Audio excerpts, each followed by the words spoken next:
I never planned to doubt history. At first, it was just routine research. Old marriages, royal alliances, the familiar web of European dynasties tangled together over centuries. Everything looked exactly the way history books promised it would. Too perfect. That's what caught my attention. Royal family trees are supposed to be messy.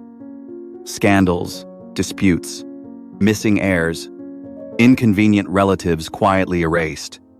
But what I found instead were lines that looked polished, seamless, as if nothing had ever gone wrong. Father to son, bride to groom. Power passed neatly from one generation to the next. And yet, the more I followed those lines, the more I noticed something unsettling. Certain connections simply weren't there. Not broken, not disputed. Missing. Once you notice it, you can't unsee it. So I tried a simple test.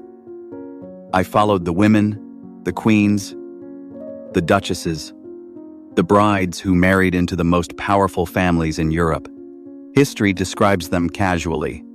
Minor nobility, distant cousins, daughters of obscure courts from tiny territories, barely remembered today. But when I traced their pasts just 2 or 3 generations back, the trail faded fast. Not damaged by time, not lost to war, just empty, as if their lives only began the moment they stepped into power. That alone was strange.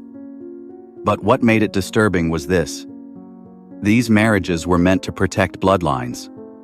Royal houses obsessed over purity, lineage, legitimacy.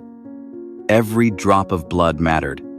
So why would they accept brides whose ancestry couldn't be clearly proven, unless it was never meant to be examined? I turned east, toward dynasties said to be among the most carefully recorded in history. The records were there.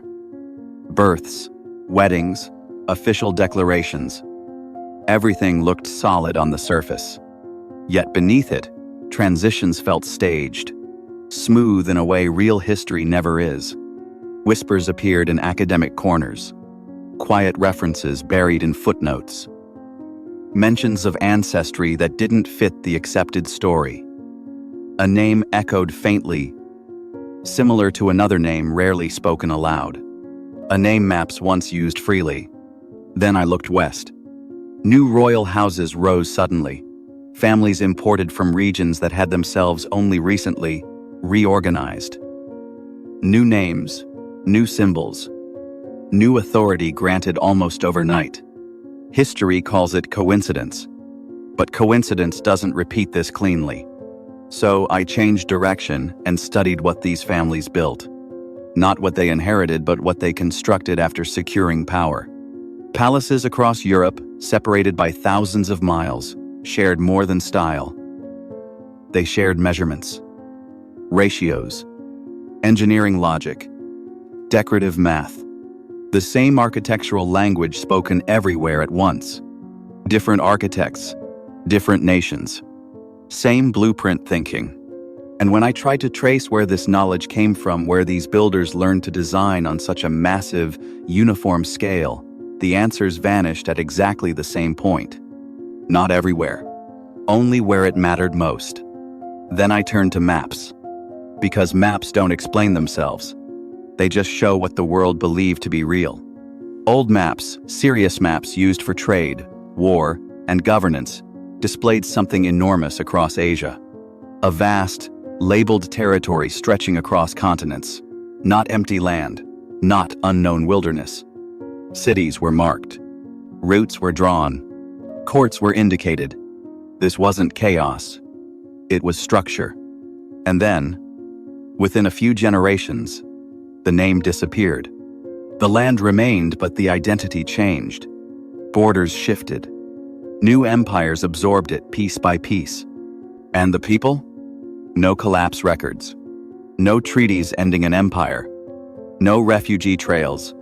No resistance movements. Just silence. History tells us the name never meant anything real. Just a vague label for the unknown.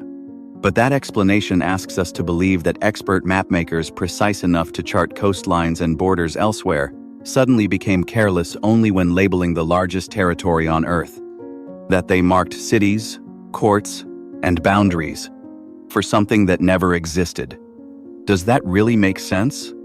And here's where the story becomes dangerous. Because this isn't just about old documents anymore. It's about DNA. We now have the tools to trace ancestry beyond paper records, to confirm bloodlines instead of trusting them. So why has no full genetic study ever mapped the true ancestry of Europe's royal families? Not selective tests, not partial studies. A complete one. These families obsess over legacy, over proof, over legitimacy. Unless there's something they're afraid would surface. We already know human history is built on migration and mixing. Pure bloodlines are a myth. So what would modern genetic evidence reveal? What markers might appear that don't match the official stories we were taught? So let's push the question even further. What if traces of Central Asian or Siberian ancestry began appearing in families that proudly claim pure European origins? German, French, British, bloodlines said to be untouched, unmixed, unquestionable. That's where the silence returns.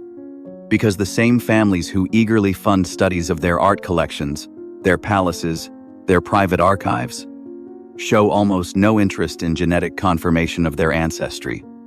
Not a debate, not a timeline, not even curiosity, which raises a disturbing thought. How do you remain uninterested in your own DNA in the age of genetic science unless you already know what it would reveal? Before brushing this aside as theory, look at something concrete. Stand in front of a grand palace in Vienna. Then, one in St. Petersburg.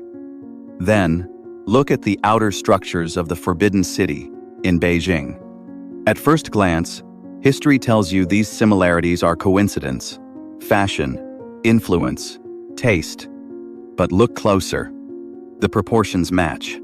The ratios between height and width repeat. Window spacing follows identical mathematical rules. The relationship between open space and mass is nearly identical. This isn't shared style. It's shared engineering knowledge. Knowledge about how to project authority through stone.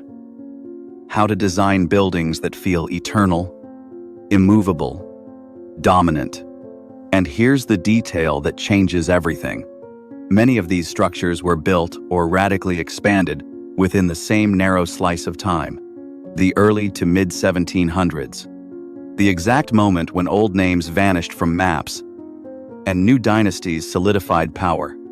History explains this away with traveling architects and fashionable trends. But that explanation demands something unbelievable. Rival empires, competing royal houses, all independently choosing the same mathematical systems, the same construction logic, actual rive, the same architectural language at the same time, unless they weren't rivals at all, unless they were branches of something older, a shared lineage expressing itself through stone, a heritage that could not be spoken aloud. Now look at their symbols. Royal heraldry isn't decoration, it's identity. Across empires and borders, the same images appear again and again. The double-headed eagle, specific crown shapes, lions posed in identical stances, bears arranged in recurring patterns. It's a shared symbolic language, certain colors paired in precise combinations that existed before the official founding dates of many royal houses. Which leads to another problem. But symbols this complex don't spread randomly. We're told royal marriages were plagued by language barriers and understanding to recognize. Queens arrived unable to speak to their own courts. Years were spent learning local tongues. And yet, private correspondence between royal families suggests perfect understanding when it mattered most. During negotiations, during crises, during succession disputes. So, what language were they using? The official answer points to Latin or French. But old documents hint at something else. references to traditional or ancestral languages that are never named. What if there was a private tongue? A shared language rooted in their true origins, one that could never be used publicly without revealing too much. And just when genealogies became critical, records began disappearing. Count the fires, royal palaces, government archives, genealogical registries. Again and again, flames destroyed precisely the documents that mattered most. Right before claims needed proof. Right after borders shifted. Right when old records would challenge new authority. After every fire, history was rebuilt cleaner, simpler, and always in favor of the new ruling order. Coincidence can explain one fire. It struggles to explain dozens.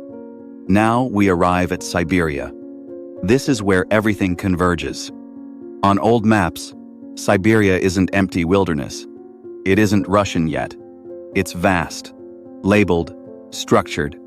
Then, in an astonishingly short time, it becomes Russian territory. Not through famous wars, not through treaties we can study. It simply changes hands.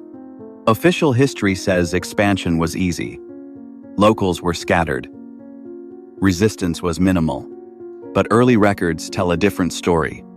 They describe cities, stone buildings, trade routes, organized populations. Cities that appear in reports and then vanish from history entirely. No ruins. No ruins acknowledged, at least. So, where did those cities go? Who built them? And whose civilization existed there before borders were redrawn? At this point, the silence isn't accidental. It's deliberate. You've now seen the patterns. Architecture that shouldn't match. Genealogies that stop too neatly. Maps that erase entire regions. DNA questions that are never asked. Symbols and languages that whisper of shared origins. Maybe it's all coincidence. Or maybe the royal families we're taught are separate were never separate at all. Maybe they're fragments of something older. Maybe that lost civilization didn't disappear. Maybe it rebranded. New names, new histories, new borders, but the same blood, the same knowledge, the same power. So next time you see a palace, ask yourself who really built it. When you hear about royal bloodlines, ask where they truly began. When you look at modern maps, ask what had to be erased to draw them. And most importantly, ask why these questions make people uncomfortable. Because once you notice where history goes silent, you start to understand that what we call history may only be the version that survived. And what happens next will shock you.